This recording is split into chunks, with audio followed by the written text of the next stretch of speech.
अस्सलाम वालेकुम व्यूअर्स, आपको मालूम हो चुका है कि 31 अक्टूबर के बाद अब जो normal tax income tax filing थी वो क्लोज हो चुकी है डेट। अब जो है फर्दर किस तरीके से इनकम टैक्स फाइल होगा, क्या तरीक़ाकार होगा, इसके हवाले से इस वीडियो में मालूमात दी जाएंगी। व्यूअर्स, गवर्नमेंट ऑफ पाकिस्तान ने की जो अनाउंसमेंट की है उसके मुताबिक 1 जुलाई से लेकर 30 सितंबर तक जो है वो इनकम टैक्स रिटर्न फाइल करना होता है। अभी इस साल जो है हुकूमत पाकिस्तान ने जो है वो 1 माह के लिए और डेट एक्सटेंड की थी। 31 अक्टूबर 2023 तक जो है वो डेट एक्सटेंड की गई थी, जो कि अब क्लोज हो चुकी है।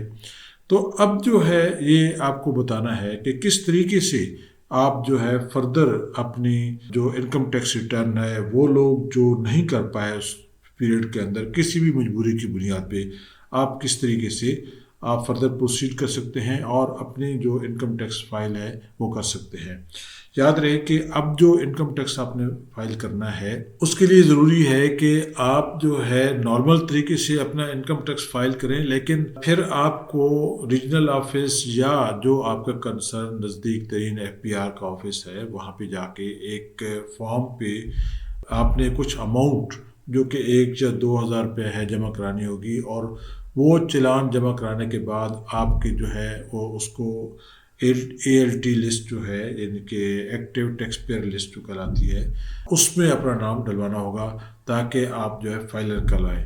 अगर आप ये नहीं करेंगे तो शायद आपका नाम जो है अप्रैल में जब अपडेट होती हैं एक्टिव टैक्स पेयर लिस्ट तो उनके अंदर से आपका नाम निकाल दिया जाएगा। इनकम टैक्स फाइल करने का तरीका है वो सेम है, उसी तरीके से जिन लोगों ने रजिस्ट्रेशन की हुई है वो अपना इस पे क्लिक करेंगे और उसके बाद जो है यहाँ पे जो है अपना CNIC नंबर देंगे और अपना पासवर्ड देंगे और उसके बाद जो है लॉगिन हो जाएंगे, और लॉगिन होने के बाद आपने अपना इनकम टैक्स फाइल करना है। जिन लोग अभी तक जो लोग रजिस्टर नहीं हैं और नई रजिस्ट्रेशन करानी है वो नई रजिस्ट्रेशन कराएंगे, ई-एनरोलमेंट करेंगे और उसके बाद जो है वो अपना इनकम टैक्स फाइल कर पाएंगे। इनकम टैक्स फाइल करना बिल्कुल नॉर्मल है, उसी तरीके से जिस तरीके से अभी आगे चलकर आपको बताया जाएगा, उसमें कोई चेंज नहीं है। अलबत्ता ये है कि ये इनकम टैक्स फाइल करने के बाद आप वहाँ पे जो मुतल्लिका रीजनल ऑफिस है FPR का या जो मेन ऑफिस है इस्लामाबाद में या कराची में या लाहौर में जहाँ भी हैं आप वहाँ पे जाके अपना 1 या 2 हज़ार रुपये वहाँ से आप मालूमात लेके वो चालान जमा कराएंगे, नेशनल बैंक में वो पैसे जमा कराएंगे और उसके बाद वो जो है चालान आप वहीं पे जमा कराएंगे, वो उसी वक्त जो है आपको एक्टिवेट कर देंगे और आपका नाम जो है वो टैक्स पेयर लिस्ट में डाल देंगे। इनकम टैक्स फाइल करने का तरीका, अब ये मेरे सामने FBR की वेबसाइट खुली हुई है, इसके स्क्रॉल करके थोड़ा सा नीचे जाएं, यहाँ पे इनकम टैक्स लाइन इसको क्लिक करेंगे, यहाँ पे एक नई विजिट खुल जाएगी। इसके ऊपर आपको अभी नज़र आ जाएगा रजिस्ट्रेशन नंबर लिखा हुआ है और इसके अलावा नीचे पासवर्ड लिखा हुआ है। तो रजिस्ट्रेशन नंबर में आपने अपना CNIC डालना है, जैसे कि मैं एक CNIC एंटर कर रहा हूँ यहाँ पे। इस तरीके से पासवर्ड, अगर आप पहले से रजिस्टर्ड हैं तो पासवर्ड डाल देंगे, अगर आप रजिस्टर्ड नहीं हैं तो फिर जो है लॉगिन से पहले अपने आप को यहाँ पे रजिस्टर करना पड़ेगा। उसका तरीका एक और वीडियो में बताया गया है। अभी हम इस वीडियो में ये बताएंगे कि जो लोग पहले से रजिस्टर्ड हैं तो वो किस तरीके से अपना टैक्स रिटर्न जमा करा सकते हैं। यहाँ पे ऊपर CNIC के बाद उस जो पासवर्ड है वो यहाँ पे इंटर किया जाएगा। अभी मैं पासवर्ड इंटर कर रहा हूँ और उसके बाद आप इसका एंटर यहाँ पे लॉगिन पे क्लिक करेंगे। ये आपके सामने जो है एक विजिट खुल गई है। इस डेस्कटॉप के ऊपर आप नज़र आ रहे हैं, यहाँ पे लिखा हुआ है इनकम टैक्स रिटर्न, यहाँ पे मैनेज योर प्रोफाइल, यहाँ पे दीगर मालूमात दी गई हैं और ये सेल टैक्स है और यहाँ पे जो है आप अपना सेल टैक्स रिटर्न जमा करा सकते हैं। आज आपको इस वीडियो में हम इनकम टैक्स रिटर्न के बारे में बताएंगे। यहाँ पे क्लिक करेंगे आप, क्लिक करने के बाद एक छोटी सी विंडो ओपन होगी। इसके अंदर आपको ये बता रहा है कि आपने जो टैक्स रिटर्न जमा कराना है किस साल का जमा कराना है। अब चूँकि 2023 का जमा कराना है तो आप यहाँ पे 2023 लिख देंगे और इसको क्लिक करेंगे। ये देखिए नीचे जो है ना 1 जुलाई 2022 से लेकर 30 जून 2023 तक का पीरियड आ गया है। और अगर आपने किसी और पीरियड का करना है, मतलब पिछले साल का भी करना है आपने, तो 2022 लिखेंगे तो वो जो है पीरियड सामने आ जाएगा। ये देखें आपके सामने वो पीरियड सामने आ जाएगा। भी हम अभी चलते हैं 2023 के नए माली साल का जो टैक्स है ये जो ख़त्म हो चुका है इसका जमा कराने का, जिसका अभी ड्यू है। तो 2023 पे जाएंगे।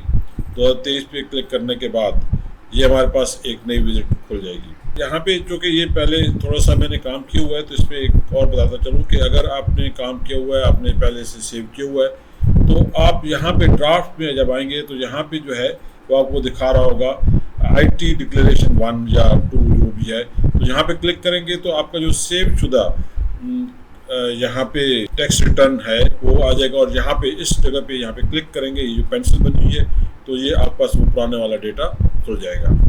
ये भी देखिए ये विंडो जो है मैंने क्लिक किया है, ये खुल रही है, ये आपके सामने आ चुका है। यहाँ पे आपने जो इनकम टैक्स है आपकी बेसिक पे से जो है वो अपने जमा करानी है।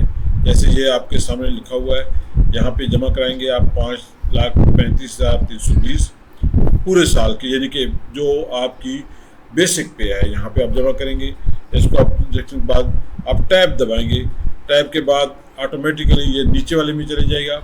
यहाँ पे आपके जो टोटल अलाउंसेज हैं यानी बेसिक पे के अलावा जो अदर अलाउंसेज आपके वो आप जमा करा, और उसके बाद आप टैब दबाएंगे।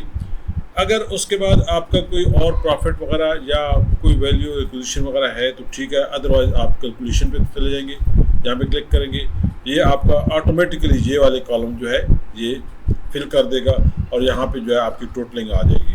अब उसके बाद ये सैलरी का मरहला तमाम हुआ, नेक्स्ट प्रॉपर्टी पे जाते हैं। यहाँ पे जो है आपकी प्रॉपर्टी रिसीट्स और रिडक्शन के हवाले से है, ये एक विजिट खुल रही है, इसमें बहुत सारे कॉलम्स हैं। यहाँ पे मैं बताता चलूँ कि ये वो उन लोगों के लिए है जिनका प्रॉपर्टी चाहे वो इनहेरिटेंस में है, उन्होंने खरीदी हुई है, उस पर जो है काश्तकारी करते हैं या गुजारे रखे हुए हैं। तो आमतौर पे सैलरीड पर्सन का इसके साथ कोई ताल्लुक नहीं होता, क्योंकि उनको तो ये काम खुद करने नहीं होते। अगर उनके बाबा अजदाद या बहन भाई कर रहे हैं तो उनकी अपनी आमदनी होती है, वो अपने टैक्स रिटर्न में जमा कराएंगे।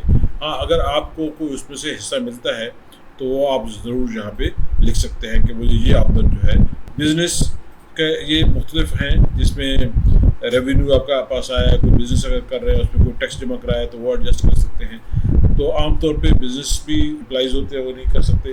कैपिटल एसेट्स भी, long term assets, short term assets से अगर आपको कोई आपने गेन किया है, लॉस किया है, फ़र्ज़ करते हैं कि आपने कोई प्रॉपर्टी खरीदी हुई थी, वो आपने सेल किया है, तो उससे जो पहले आपका वैल्यू हुई थी उससे कोई आपको नुकसान हुआ है तो वो आप शामिल कर सकते हैं। कोई आपने अगर नई प्लॉट वगैरह ख़रीदा है तो वो आप उसको यहाँ पे ऐड कर सकते हैं। ये जो अदर रिसोर्सेज है इसके अंदर आप अपनी दीगर चीज़ें लिख सकते हैं। मसलन ये अभी आपके सामने मैंने खोला है, यहाँ पे मैंने डाला है 1,98,000। ये इनकी कोई 2 मकान हैं जो कि किराए पे लगी हुई है, जिनमें सालाना जो उनको आमदन है वो इतनी हो रही है, और चूँकि 2 लाख तक जो है ना वो छूट होती है तो वो मैंने एग्जाम्प्ट में लगा दिया, तो एक क्लास इस पे ऊपर टैक्स वगैरह या इनकम टैक्स वगैरह नहीं लगेगा। तो ये इसकी जो है यहाँ पे वैल्यू डाली है, यहाँ पे टैब लगाने के बाद यहाँ पे भी वैल्यू वही डाल दी कि ये इतना है, 2 लाख तक जो है ना वो इनकम छूट है। अगर यहाँ पे 2,25,000 या 3,20,000 होता तो हम यहाँ पे 2 लाख लिखते, चूँकि ये 2 लाख से कम है तो जितनी आमदन है वो तमाम की तमाम जो है एग्जेम्प्टेड है। तो उसके बाद यहाँ पे आप करेंगे और कैलकुलेशन में यहाँ पे क्लिक करेंगे तो ये जो है ऑटोमेटिकली ये आपस फिलिंग कर देगा। मैं दोबारा इसके सामने आपके सामने कर रहा हूँ, ये देखिए मैंने इसको डिलीट किया, ये डिलीट कर दिया, इसको भी डिलीट कर दिया।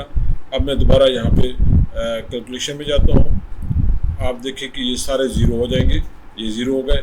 अब दोबारा मैं वही अमाउंट डालूँगा, यहाँ पे देखिएगा 1,98,000 था, ये टैब डालूँगा, ये फिर दोबारा 1,98,000 और ये दोबारा टैब लगाया और अब कैलकुलेट में जाऊँगा, ऑटोमेटिकली वो कैलकुलेशन करके यहाँ पे आपके सामने आ जाएगी, आपके सामने आ गई। याद रखिएगा क्योंकि आमतौर पे हम लोड शेडिंग का शिकार हो जाते हैं, तो इसलिए साथ साथ जो है ना अपना डेटा सेव करते जाइएगा। ये दोबारा मैं सेव कर रहा हूँ, यहाँ पे लिखा हुआ आ गया चेंज सेव्ड सक्सेसफुली। अब आगे चलते हैं, यहाँ पे फॉरेन एग्रीकल्चर के हवाले से कोई इनकम है, क्योंकि इससे हमारा कोई ताल्लुक नहीं होता है, तो इसको भी हम बंद कर देंगे। फिर यहाँ पे एक बड़ी अहम चीज़ आ गई है, वो है टैक्स चार्जेबल पेमेंट्स वगैरह। तो यहाँ पे जो टोटल डिडक्शन हुई है, जो टैक्स हमने दिया है और जो देना है और उसके एडजस्टमेंट के हवाले से है, यहाँ पे ये चार्जेबल टैक्स है। इस पे जाए अगर, तो यहाँ पे आपको एक विजिट खुलेगी जिसमें ये कहता है income tax and working capital. अब ये जो है, ये आमतौर पे सैलरी पर्सन के साथ इसका कोई ताल्लुक नहीं होता। नीचे जाएंगे, यहाँ पे टैक्स रिडक्शन है। यहाँ पे दो किस्म के चीज़ें आपको नजर आएंगी। एक ये लिखा हुआ है कि बहबूद फंड के हवाले से अगर कोई आप लोगों ने जमा करा हुआ है। दूसरा ये फुल टीचर्स के हवाले से है। अगर तो आपका पेशा ऑक्यूपेशन जो है टीचर है, तो यहाँ पे जितना आपने टैक्स जमा कराया है वो आप डालेंगे। ऑटोमेटिकली यहाँ पे जो है आप कैलकुलेशन करेंगे तो यहाँ पे आपकी टैक्स रिडक्शन आ जाएगी, यानी वो जो आपको टैक्स की छूट दी हुआ है। इस तरीके से कुछ और पेशे हैं, ऑक्यूपेशंस हैं जहाँ पे टैक्स छूट है, तो वो भी आप लिख सकते हैं। लेकिन ये स्पेशली टीचर्स के हवाले से है। अगर आप टीचर नहीं हैं तो यहाँ पे आप जो है वो नहीं डालेंगे। इस तरीके से यहाँ पे टैक्स एडजस्टमेंट में आते हैं।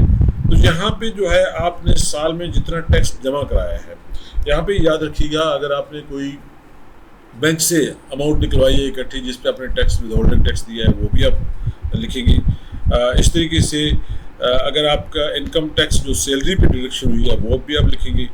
आपने कोई और गाड़ी बेची है, खरीदी है, उसके ऊपर जो टैक्स वगैरह अदा किया है, प्रॉपर्टी को आपने दिया है, तो ये मुख्तलिफ किस्म की मदात है, यहाँ पे लिखेंगे। ये देखिए, गाड़ी के रजिस्ट्रेशन के हवाले से है, इस तरीके से प्रॉपर्टी के हवाले से आता है।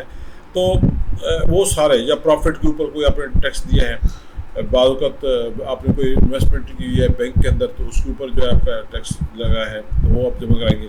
ये सैलरी एम्प्लॉय के हवाले से जो इनका टैक्स टोटल जमा हुआ था साल में, जो इन्होंने डिडक्शन हुआ है, वो यहाँ पे लिखा है और फिर कैलकुलेशन के ऊपर क्लिक कर दिया। अब उसके बाद आगे चलते हैं। आगे इसके अंदर यहाँ पे जो है कम्यूटेशन पे आ जाए, तो कम्यूटेशन में आपको वो तमाम तर जो आपने एंट्रीज की है अब तक, वो सारी यहाँ पे आ जाएंगी। मसला ये देखिए, वही सैलरी, बेसिक सैलरी है, वो जो इनकम अदर रिसोर्सेज है, ये एग्रीकल्चर का इनका 13,000 कोई हेरिटेज पे है जो इनके बहन भाई करते हैं, वहाँ पे उसको साल के बाद जो है आमदन होती है, वो लिखा हुआ है। और इसके अलावा ये जो है टैक्स की मद में जो आपने पैसे जमा कराए हैं, नॉर्मल टैक्स कितना है, और ये इनमें का जो टैक्स जमा हुआ है टोटल, उसमें से जो रिटर्न होना है वो यहाँ पे 2,0947 रुपये इन्होंने फालतू टैक्स जमा कराया हुआ है, जो कि इनके आमदन से ज़्यादा है। उसके बाद आगे चलते हैं। अब ये वेल्थ स्टेटमेंट है कि आपके पास जो पैसा आया है साल में, इसको आपने कहाँ खर्च किया और आपका जो एसेट्स है इंक्रीज हुआ है, डिक्रीज हुआ है। ये जो है एक स्टेटमेंट है जिसके अंदर आप देखेंगे कि यहाँ पे साल में आपने जो खर्च किया उसकी तफसीलात है। मसला आपने टोटल टैक्स कितना जमा कराया है, ये आ गया आपके सामने। अगर गाड़ी रखी हुई है तो गाड़ी पे कितना खर्च हुआ है, पेट्रोल की मद में, मेंटेनेंस के मद में, वो सारा यहाँ पे अप्रॉक्सीमेट आप दे लेंगे। इस तरीके से इलेक्ट्रिसिटी के बिल जो है टोटल कितने जमा किए हैं, बिजली पानी के मद में, गैस के मद में, टेलीफोन पे आपके घर के जो डिपेंडेंट लोग हैं, आपके बेटे हैं, बेटियां हैं, वाइफ है, या कोई भाई आपसे आपके डिपेंडेंट रहता है, तो उसके जो टोटल बिल है आप देते हैं वो। इस तरीके से मेडिकल पे जितना खर्च हुआ है, एजुकेशन, बच्चों के एजुकेशन पे कितना खर्च किया है, और उसके बाद आपका जो बाकी जो खर्चा है जिसमें बेशुमार अशिया आती हैं, कुछ जैसे जूते खरीदे हैं, घर का बाकी खाने पीने का सामान है, वो कपड़े खरीदे हैं, कोई शादी ब्याह पे गए, कोई फंक्शन पे खर्च हुए हैं, जो भी आपका पैसा खर्च हुआ है, तो ये जो है आपके तमाम तर अखराजात। अब ये सारा जो आपने दे दिया है, इसकी कैलकुलेशन जो है ये ऊपर आपको नज़र आ रही है कि टोटल जो है आपने साल के अंदर 8,73,916 रुपये खर्च किए हैं। अब देखना ये है कि आपके इस पैसे का इजाफा हुआ है, जो आपकी टोटल आमदन है उससे बढ़ गया है, कम हुआ है, और उसके बाद ये भी देखना है कि पहले आपके अखराजात क्या थे, आपके पास एसेट्स क्या थे, क्या गाड़ी थी, कोई प्लाट थी, वो सारी इंदराज यहाँ पे आप करेंगे। और अगर कोई आपने बॉन्ड्स वगैरह खरीदे हुए हैं या कोई अपनी प्रॉपर्टी प्लाट वगैरह खरीदी, जैसे आप देखिए ये एक प्लाट है इनका, इसकी कीमत यहाँ पे लिखी है। इस तरीके से एक और प्लाट है जिसकी कीमत यहाँ पे लिखी है। ये जो है बॉन्ड्स ये खरीदी हुई है उन्होंने, और उनका है ये दोनों, ये देखिए ये कोई 750 के 200 बॉन्ड है, उनकी कीमत लिखी हुई है। इस तरीके से ये इनके पास कैश है 30 जून 2023 को जो कैश इनके बैंक अकाउंट में था, चाहे एक बैंक का अकाउंट है, चाहे 2 है या 3 है, सबके अकाउंट्स मिला के जो है वो यहाँ पे टोटल कैश लिखेंगे। तो ये आपके पास टोटल जो है ना आमदन हो गई है। और उसके बाद जो आपने अगर कोई कर्जा लिया है तो यहाँ पे लाइबिलिटीज़ की शेप में लिखेंगे और कि मैंने कर्जा लिया है। अगर पर्सनल लोन किसी से लिया है तो लोन लिया उसका इंदराज करेंगे, उसका CNIC नंबर। और अगर आपने किसी बैंक से लिया हुआ है या किसी कंपनी से लिया हुआ है तो उसका जिक्र यहाँ पे करेंगे और जो अमाउंट आपने ली है लोन के तौर पे वो भी यहाँ पे जिक्र करेंगे। और उसके बाद कैलकुलेटर पे आप क्लिक करेंगे तो आपकी सारी कैलकुलेशन सामने आ जाएगी।